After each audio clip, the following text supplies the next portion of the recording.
Hello mga kabeshi, magandang buhay. Ayan, ako nga pala'y nagtanim ng mga buto-buto at kasi ang mahal kasi ng bilihin ngayon. So kailangan natin na magtanim-tanim ng mga gulay para hindi na tayo bibili.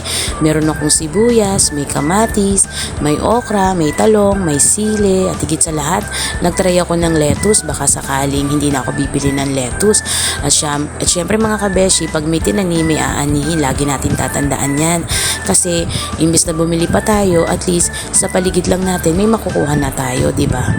At isang paraan din to ng aking pag-exercise kasi nga po ang inyong lingkod ay may diabetes, so need ko pong kahit papaano magkaroon ng konting exercise at iyan na po ang ginawa ko.